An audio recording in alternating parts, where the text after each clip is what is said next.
Yo, welcome back to this week's episode of the Championship Corner. I got head coach Darris Nichols from Radford University. Pumped to have you on, man. As always, the way we kick off the show, one, appreciate you joining us. And two is give us a wild story. Give us something funny. Give us something interesting. It could have been something you experienced from your playing days or something you've experienced now that you've been in coaching for several years. But yeah, share something. Again, appreciate you joining us and share something humorous, so to speak. Yeah. I'm not going. I'm not going to give one for my playing days because that may incriminate myself. So I'll go. Something happened last year. With our staff, and I think when you're in a leadership position, you model behavior. Right. Good behavior, bad behavior. So we had a situation last year. My strength coach Jennifer Norton, she came to me. And she said, Coach, the guys, they come to the weight room unprepared. Some guys came in, the shoes untied, eating oatmeal because, they had early morning weights. Right. So she was just tired of it. And I said, sometimes like this generation, you have to get to them different ways instead of, when we were playing, it was just run them, I'm going to show them. Yeah. I said, okay. I said, you know what? I'm going to act like them. Like we have workouts later this afternoon. So I said, I'm going to come, shoes untied, unprepared, come like 30 seconds into when we're about to start. And I'm going to be eating a bowl of Fruity Pebbles. So, we keep snacks and food downstairs. Yeah. I said, one, I'm hungry. I'm going to get these Fruity Pebbles. I haven't had them in a long time. So I walked in eating Fruity Pebbles. We circled up and I was like trying to act like I was unprepared. Right. Kind of like how they were doing. And then they were laughing and doing all this stuff. And I'm like, what's so funny?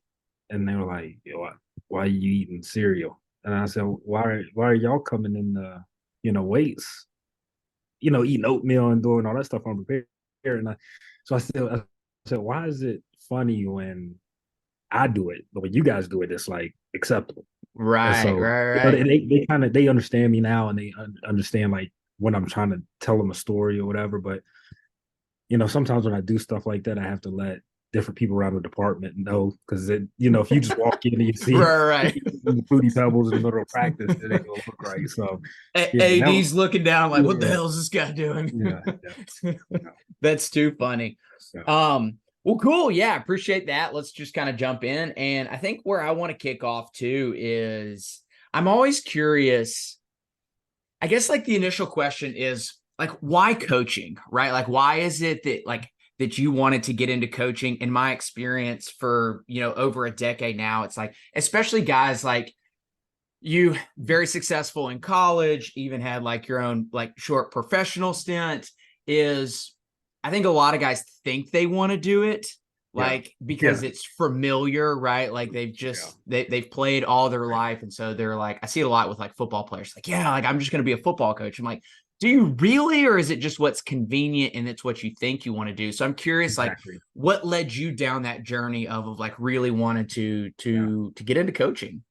Yeah, first off, as a player, you really don't know what all goes into coaching. Like when you watch coaches and you look at them, you're like, yeah, they go on road recruiting, but they always on the computer. Right. So just like we were on our computer.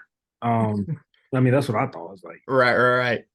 so my journey was, I thought I was going to play professional basketball forever. That didn't happen. I played not even a full year, maybe like 5 months in Hungary, and then I blew out my left knee. Had to have microfracture surgery on that. Came back to the States, was rehabbing, then I hurt my other knee. Oh, wow. And then I was like, I don't, I can't keep just doing knee surgeries trying to make Right. a bit of money. I was a rookie, so I wasn't making a ton of money. So all the money that I made, I was basically paying off my surgery. So Yeah. I went to Morgantown and I was rehabbing there. And then I was working at a local hotel, valet cars, parking cars. And you got to think, the year before I was a starting point guard. Now I'm Yeah. parking cars and everybody's like, man, what are you doing? So, it's kind of like, oh, it's kind of humbling, Right. but, I needed money. So, and then I was doing that for a year. And then I was going over watching practice, talking to Bob Huggins, Josh Howler, those guys.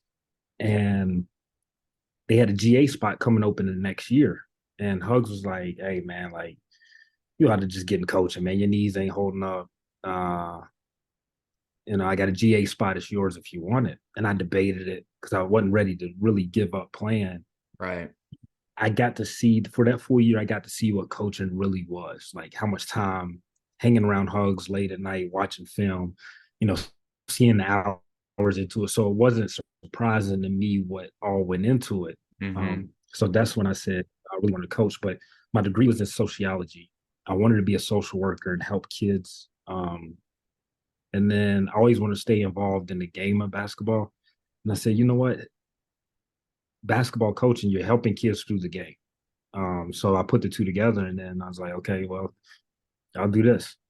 Yeah, yeah, yeah. Why do you feel like going back to like when you said like you were valeting cars is you were smart in the terms of like you took the risk, right? I feel like a lot of kids these days Yeah. there would be a sense of insecurity there, and it's like I was the man in this city. Now I can't be seen like parking cars. Like Yeah. like I'm gonna go do something else or kind of fake it till you make it Yeah. type thing. What allowed you to just give you that freedom to kind of say screw it, essentially? And like, I know like you said you needed the money, but could have done anything to make some money, right? Like what Yeah. humbled you Well, to kind of take that leap? I needed a job that provided flexibility, but also where I could make money fast. And, I got paid good off tips, you know. So that job was good for me because I could go work in the morning and then the afternoons go over to the basketball facility, do my Yeah, rehab, watch practice. So I wasn't looking at it as like, I mean, at first I was, but I wasn't really looking at it as like, oh man, this is gonna look bad. I'm gonna look like I'm a failure. I thought right. that at first, but then I said, okay, well, this is an opportunity where I can make money and also do what I need to do. Yeah, yeah, yeah. Do you feel like you have to preach that message now? Um, I don't have to preach it. I think I share my story. I think a lot of times coaches are scared to be vulnerable or share their scars. Yeah, And so that was a hard play. That was a tough spot for me. Just because your identity is so tied into your sport right, for a number of years and it was taken away, instantly. It's something that you don't have time to prepare for. And even right. when a lot of athletes you see, like even when they know they're getting down to the end of their career, still hard to transition out. So when it happens like unexpectedly, it's like, all right, whose couch am I living on? Right. Yeah, yeah. Back's totally against the wall, like at that point. Yeah. I know one thing I wanted to ask, like, so I was watching one of your other interviews. It was the one on like with what drives winning. And Okay. one of the things that you were talking about, and it became a conversation, and I'm like highly enlightened by this, is it was the idea of like when players or people start posting and sharing about their past and what Yeah. that actually means like for them. Because I know like for me, it's like that is one of like the core things, like telling teams and athletes is like, if there are people talking about their glory days, it means that they're probably not Yeah. creating the future that they want right now. It's like they're still stuck in Exactly. being the best high school, Exactly. being the best middle school recruit. So, how have you Yeah. continued to incorporate that like as your message, or just kind of give your thoughts and share that story as well? Because I think that that's like super powerful Yeah. for people to hear. It's just like some of the posts you see, like it could be it could be a quote, it could be anything. And you take that and if it's something that's about the past, it's usually okay, it's alarming. And so, a lot of coaches say, man, get off social media. You don't need to be on that. They're not getting off. They're Right. not. If they get off, they're getting back on. Right. So I mean, why not use it as a tool to learn about them? And our staff does a good job of seeing what they like, seeing what they post, understanding what they're going through because a lot of times it does tell a story. And Yes. so for us, we tell them, don't. A lot of them are living in the past, Mm-hmm. and we believe you should learn from the past. Don't live in it. Learn from it. And it was funny because a lot of times when they post like their old high school highlights in the middle of the season, that means they're not playing or they're not playing well. Yeah. And So anytime they post like their old highlights or whatever, our whole staff will call them and check on them and say, "Hey, man, are you doing okay?" Yeah. And it's funny because one of my other assistants, he posted like some old game clips of him in college playing at Tulsa, and then the guys flipped it on him. And they said, "Hey, coach, you all right?" Yeah, So no kidding. yeah, so we just try to tell them, learn from the past, produce in the present and prepare for the future. So Yeah. if you do the later two more than you do the first one I said, then you're usually at peace. But Hmm. it's hard to not live in the past. Yeah, how do you get them? Because that's again, if I had like one theme is I truly believe that like we are the creators of our lives. Like, right? Like we get to control our environment, we get to control our thoughts, we can control our behaviors. We can, I don't want to say we can control, but we need to learn how to manage our emotions because it's very hard to control them, like per se. And so how do you get them to Yeah. understand as they come in from a teenager basically and leave 21, 22, 23, assuming they stay a few years, right? But how do you get them to understand that like you get to create this? Yes, there is an opportunity here now. Now it's up to you to create the life, the Yeah. career, the relationships that you want. I think we believe in coaching the response harder than the mistake. Um, and I think it starts on the court with that theory, and then we share stories off the court, Yeah. how, they go hand in hand. So, for example, I was talking to one of my players yesterday, and I said, this is because he's new. We have a lot of new guys, and I tell him, I said, you've had a lot of coaches, and I could tell that have been hard on you about your mistakes. I said, so you shoot an air ball in our first game, all right? And then you jog back on defense and you're kind of pouting. I'm taking you out for jogging back on defense and pouting. Right. And then you come to the bench and you're pouting because you come out of the game. Mm. Then you're never going back in the game. And then you go home after the game and you get a text message, and then somebody says, "Man, I can't believe coach took you out for that air ball." And I'm gonna say, "No, you tell him why coach took you out and didn't put you back in. It's your response." Right, right, right. So I think too many coaches focus on the mistake and don't focus on the response as hard as the mistake. Yeah, how do you build that? Because that takes what you talked about before is it takes a good a bit of connection for them to not just hear it, but actually understand, what you're trying to say. And I just like, yeah, like whatever. We know you really Yeah, want the points. You really want the ball in the hoop because either yeah, way, I'm not coming right. out type thing. And so how do you early on?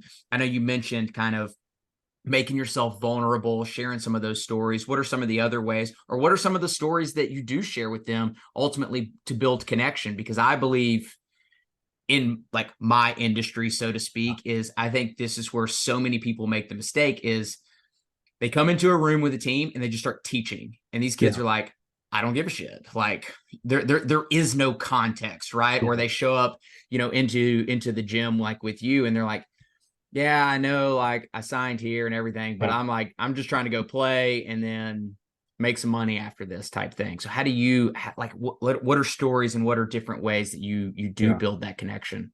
I don't think coaches ask enough questions. Oh yeah. I think we try to teach and correct and manage and all of those words before we ask questions. So we ask a lot of questions. Like we try to teach them how to think, and asking questions lets us know what they've been taught or what they think. Mm-hmm. We ask a lot of questions before we attack a situation. I look at it like the same in recruiting. Like sometimes you'll hear a coach, and I've done this before when I was an assistant early on. I've recruited a kid and I've said, "Hey man, you go with the ball in the hands. We're gonna play you at the point. We're gonna let you do this. We're gonna let you do this." And the kid didn't want to play point.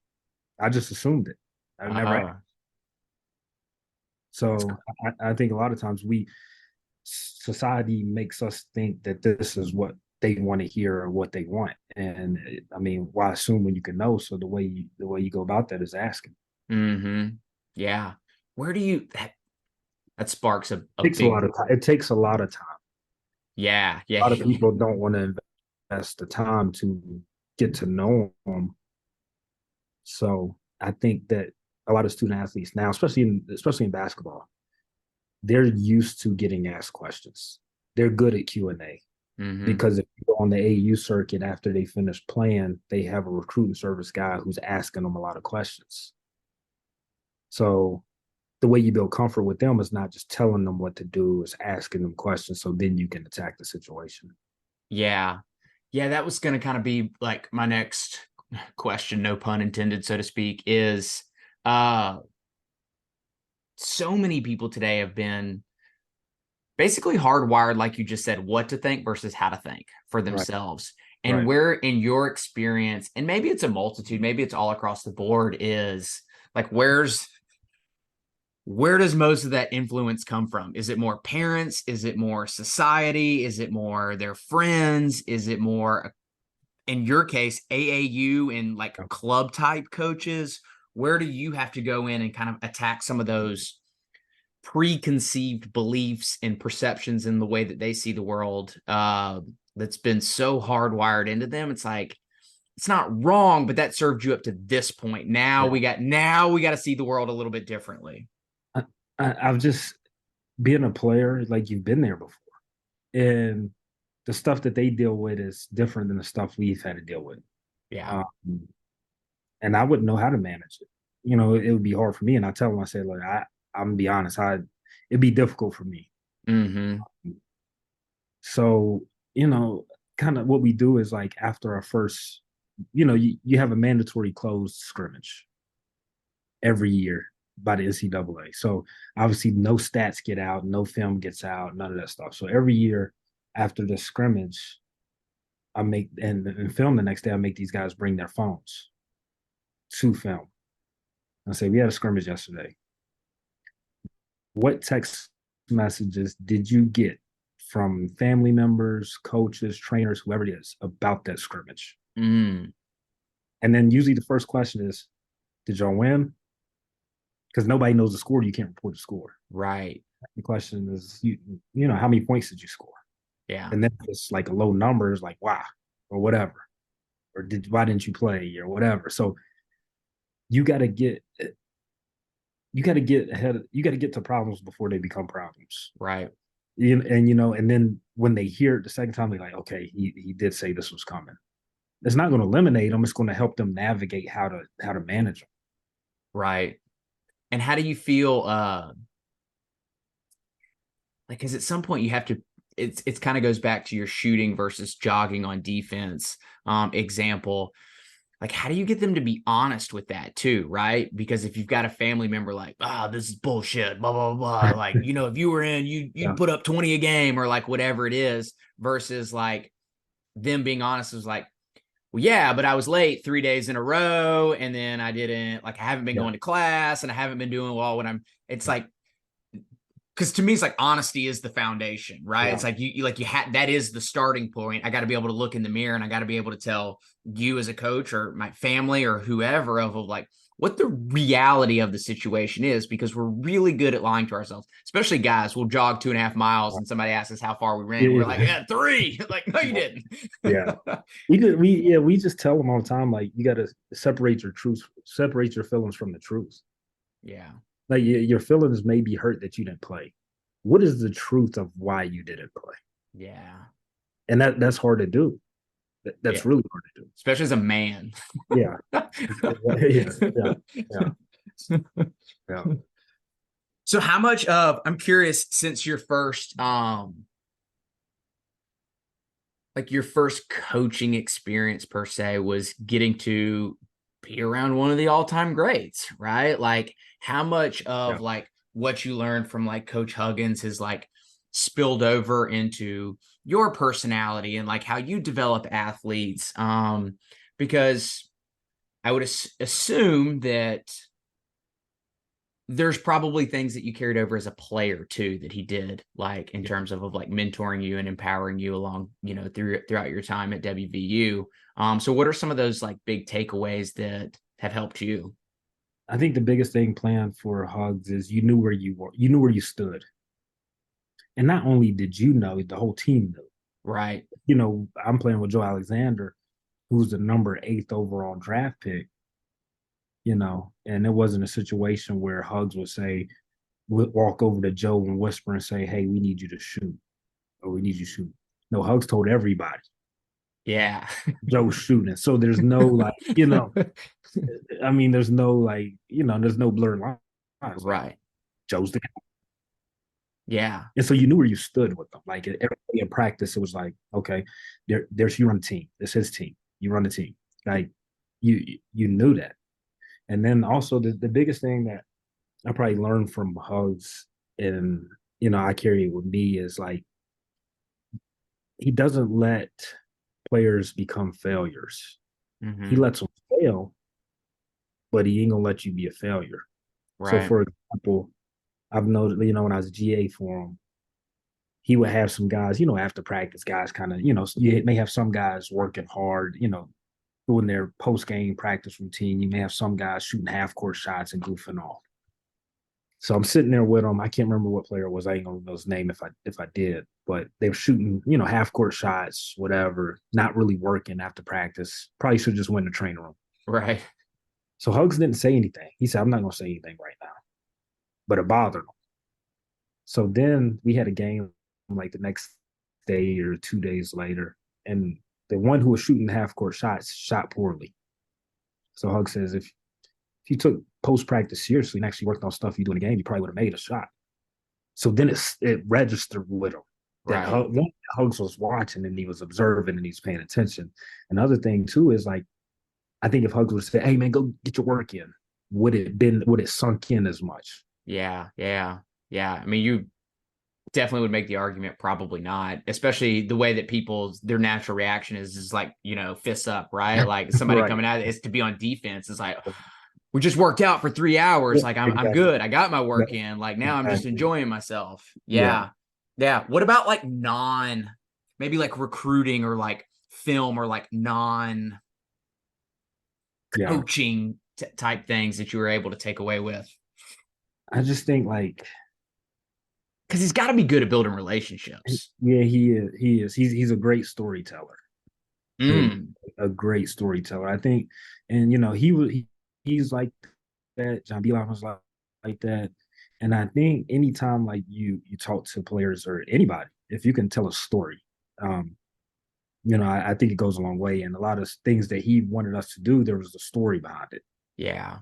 Yeah. Yeah. Yeah. I mean, it's even when I reached out to you that's 100% my belief is, I could get on this podcast, I could get on this show and, I've read all the books, I've paid for mentors, I've been around all the Right. coaches, right? And like Right. spew all the information out and they're like, okay, that's great. Versus like when Right. different people come on and tell their story of like just the whole half court thing. And they're like, oh, like that totally makes people can start to resonate that with Yeah.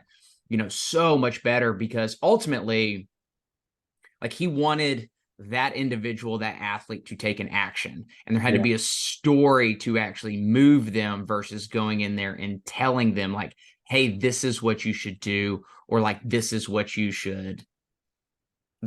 should Right. live. Right. Like, yeah, I totally agree. That like empowers everybody.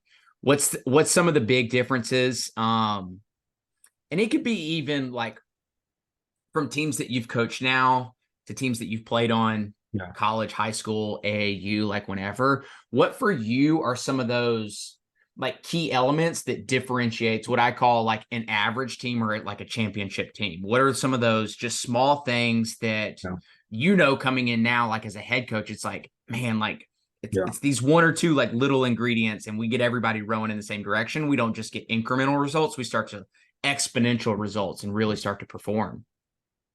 How I think the biggest thing is, how do you create extra possessions for your team? Okay. Yeah. Whether it's forcing turnovers.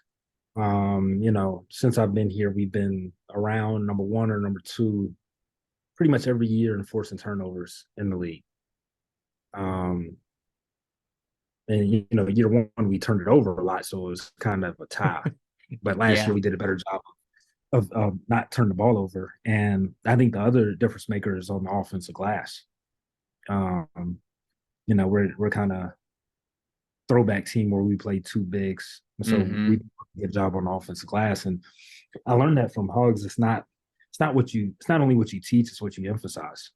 Yeah. So, the year before Hugs got there, we emphasized shooting a lot of threes and not turn the ball over. We didn't really talk about rebounding as much. And that year before Hugs got there, we were like probably 200, like 250th in the country in rebounding. And then you fast forward to the year Hugs got there, we were like top 25 or top 30 in the country in rebounding with Yeah. the same guys. So we didn't have a magic drill. We didn't have a lucky rebound drill. It's just what we emphasized every day in every drill. Yeah. That's fascinating. Yeah, that's really fascinating. So was it more like, Yeah. was it almost like two different between those 2 years too, like defensively minded versus offensively minded, or was it a little bit of both? Um, a little bit of both. Because it was funny because when Hugs got when he got the job, we had our first workout and he told one of the assistants, he said, you know what? I've never had this many guys that can guard. I mean, they can't guard because we was playing like that year before we played a lot of zone 1-3-1 and stuff like that. And he said, you know what? I've never had this many guys that can make shots either. Mm, So yeah. once our shot making and our skill set combined with his defense and toughness, we combined it, and we were really good. Yeah, that's fascinating. Yeah, the ability to adapt, right? Like that's what makes like great coaches, great players, and everything. So, what are you now? And you can kind of go two different areas because um it seems like through this conversation too is like you're a coach that actually cares, right? Like, yes, we want to win, right? Like, but at the end of the day, it's how do I build this connection with them? How do I empower them? How do I share my story so that, like, if this happens whenever career choice time Right. comes, um, so when you're recruiting, what are those like elements in terms of a young man, a young adult, like that you're looking for? And then the same with like when you're building out your staff. Yeah. Like what are those elements in terms of like creating the culture that you're continuing to try to build there? I think like the question when I got the job, I said, how do I create? I don't want to say culture because everybody says culture, and Right, then right, buzzword.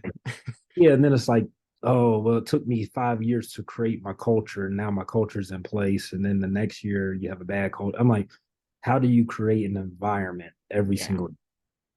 And if you do it, if you have that environment every single day, then that's what your culture is. right. Problem is, we put stuff on the wall and say this is our culture, and then it's not lived. So It I goes think back to that what you said before. It's not what you write down, it's what you tolerate. right, right, right. And so yeah, my older brother's on my staff. He's one of my assistants. So like when I put my staff together, I asked myself, I said, who can I get in the car with in Radford, Virginia, and drive across the country to California and just have a great time. Mm-hmm. And that's how I put my staff together. Nice. Guys I could trust, you know, guys who are smart, guys who like really cared about kids as people. Yep. And those are the type of guys we have on our staff, and that's the type of people I want to attract. And then in the recruiting process, like I said, we ask questions. Like, and what I've done is over the years, like I've formulated like a whole bunch of questions that they asked at like the NBA combines. During the interview process, because that's a big part of you Right. know them paying a guy $6 million or them paying a guy $12 million is the interview process. So I think the NBA, NFL, professional, those people ask the best questions. So it used to be like you ask a gym teacher or his coach, "Hey, does so and so work hard?" And they're gonna say, "Yeah," but like, who are they comparing it to? Like, I thought I worked Right. until I heard Kobe Bryant stories. You know what I'm saying? Like, it's all Yeah. it's all Yeah. compared. So it's like then now you ask better questions. You ask a kid, you say, give me some examples of how hard you work. Yeah. Yeah. Yeah. So now when that player says, I wake up in the morning, I usually get smoothie, oatmeal, I go to the gym, I make 500 mid-range jump shots. Then I make this, I make that. They've had a plan, and you can't make up a plan on spur of the moment. At least a lot of them can't. Right, right, right. So then you understand that, then it helps you project out. Yeah. Yeah, it's fascinating. Throughout the summer is I'll get the opportunity to like speak at a lot of camps, and they're college camps, right? So it's these kids essentially, if you're at this camp, you probably somewhat want to go to this school, right? Like if you're paying Right. this money, like you want to get noticed in some type of way. And so I always ask them because they're like, oh, like, what are we doing here? And I'm like, okay, it's simple. Like if this coach walked in this room right now and they asked you, I'll give you a full scholarship right now if I like your answer to this question. And the question is what value do you bring to this team or this program? Like, what would your answer be? And they're all just like looking at me. I'm like, don't you think that's like a really good like answer to like have in your toolbox? Sure. For sure. Because you're probably asking something in that world of like why am I here? Like what Right. like you tell me why I'm here. I know why I'm here, but you tell me why I'm here type Yeah. thing. And it's like so many young kids, young adults, it's like they've never thought about because the majority of their time, the majority of the time, it's the generic, right? Like, I'm committed, I'm engaged, I work hard, I'm focused. I'm Yeah. like, Yeah. dude, there's 30 million players in the country vying for your spot, and you literally just sound like all them. Yep. Yeah, for sure. So it's teaching them to, do you feel like even at, I guess this is once they get there, how to answer questions too, right? Like how the ability to stand out within your answers. Yeah. And I think that we put them in a lot of positions where they have to communicate face to face. And I Yeah. think they're really, really good at communicating like behind the screen. Yeah. And so, it may be a situation where, they have to speak in front of their teammates or whatever. And, we just, and it's kind of spur of the moment. We just create those random situations where, they have to do it, where they get comfortable doing stuff like that. Well, and then you get like you get the perk of too, because when they do that is like nonchalantly, they're building their own connection within themselves too, right? Like if they're honest, right? Like if there's I'm making this up, like tell me what your biggest fear is, right? And then people start to be honest, is like I'm scared of being judged. Like I feel like all the time it's like I wear what I think other people want me to wear, and then like three other people in the room like, damn, I'm kind of thinking the same thing a little bit too. And so there is a little like bonding moment, so to speak, within all that as well. Yeah. Um, yeah, it's fun. So how do you like, well, let ask that. Like, how do you, what are ways that obviously you tell stories, you share like your beliefs and your perceptions of the world to help you connect with them. What about getting them to connect, right? Because I have a graph of there's 16 arrows and they're pointed all in different directions. And I'm like, this is what average teams do. Or you got like 16 arrows and they're all pointed up, right? Like, how do you get them rowing in the same direction? What are some of the I tools think that you have to pull out? I think sometimes, so you have their own locker room. After practice they go down there. I think so. Sometimes we provide before practice. We give them an opportunity to talk, and like the coaches will leave. So Yeah. what I have now is I have a stuffed animal named and stuffed animal is an elephant, and the elephant's name is Truth. I actually have a player on my team this year named Truth, so we have two Truths. So anytime I feel like there's something going on with the team behind the scenes and like it just don't feel right, move to the Right. film session. And the elephant would just see. I'll put the elephant in one of the seats, and then they know they're like, okay, we don't have to talk today. So a lot of times, like our staff will leave and we'll say, y'all talk about anything bothering y'all, anything within this team, anything y'all need to address. And we'll be out on the court, you know, when y'all done. So I say, well, don't just sit in here and then think we're not going to practice. We're still going to practice, Right. but Right. guarantee we have a better practice after we iron out whatever issues y'all have within the team. Because I said, I can only manage so much. I can manage practice. A lot of times I can manage stuff during the day, but the biggest part is like when you guys are away, like when you're in Right. your dorms, apartments, whatever. That's when a lot of the stuff that can impact winning. That's when a lot of that stuff happens. So, Yeah. we think, and this is why I said, as much as we talk about basketball and trying to figure out ways to win as a staff, they don't do it as much as we would want them to do it. So we Mm. have to create that time for them to do it. Because if you say it, hey man, did you talk to so and so about, what he was going through in practice yesterday? They'll say, I ain't got a chance to see him. So now that chance to see him is right before practice and talk about it.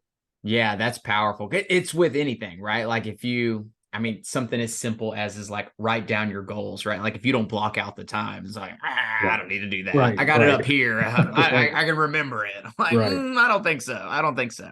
It's Exactly. funny. Do you have to reel in, like, because I was talking with, it was a business owner, and question is, do you have to reel them in with the hard work, like the reality of like they're not working as hard as they think they are, kind of like your Kobe Bryant story, or this business owner gave the example of like all you CEOs think that you're working hard. Let me put it in context. If you define hard work by like units of time by money, is last year Elon Musk made more money than Bill Gates has made in his entire life.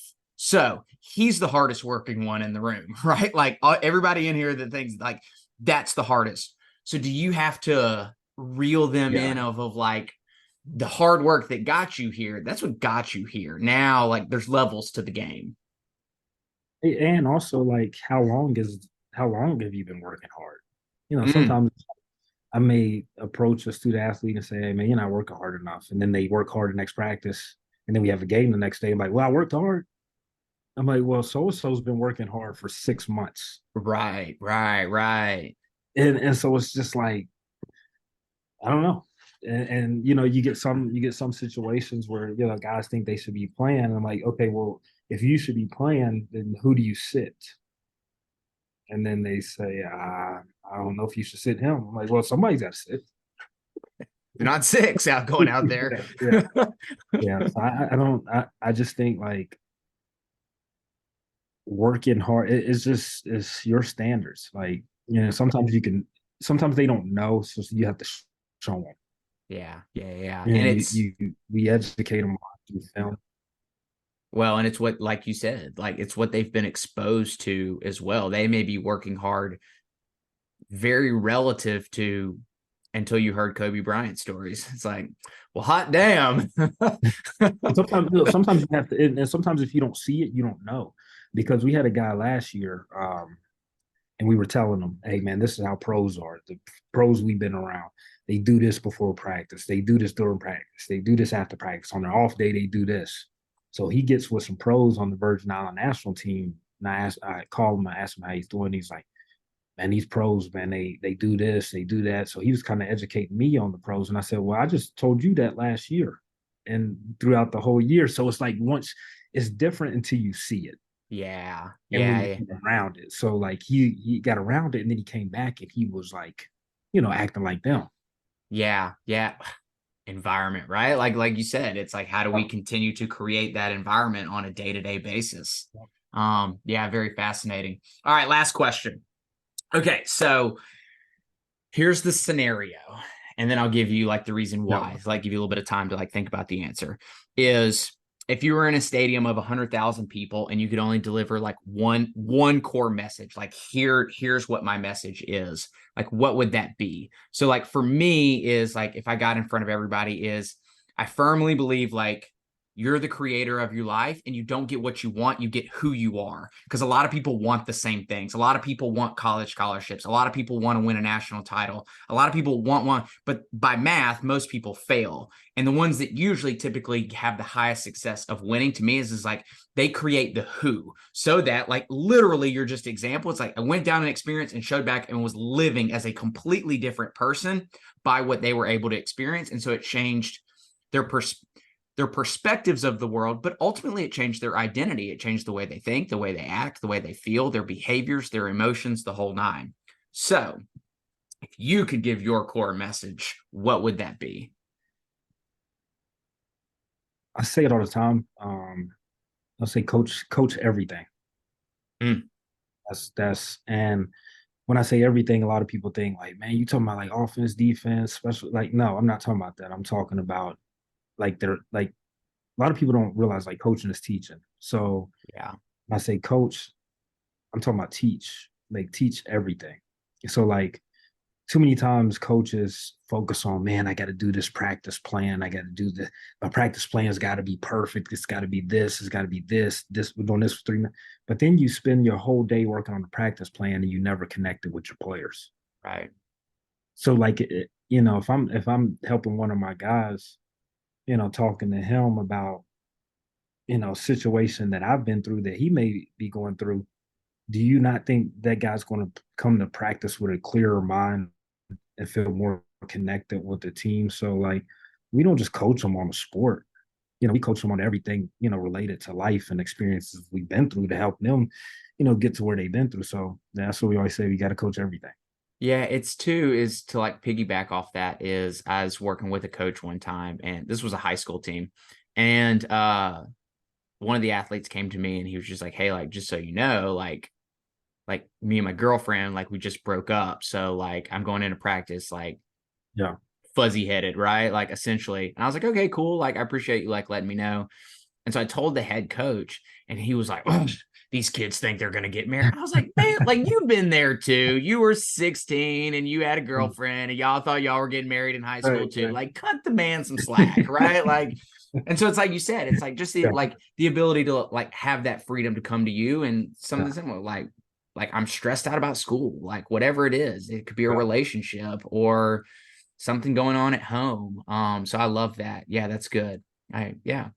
Awesome, man. Well, I appreciate you coming on. I appreciate you sharing some of your stories. Enlightening everybody. I might steal that a little bit too of like coaching everything because I, to me as well, it's like as you grow the person, the athlete will grow, right? Like, I Yeah. mean, that's just kind of my belief. I think a lot of they get coaches and just people in general, they get so short-minded of like, oh, like I got to help them grow as an athlete, or I have to help them grow as a salesman, or I have to help them grow in this area. I'm like, man, like once they see themselves differently in the mirror, the game changes. The game 100%. changes.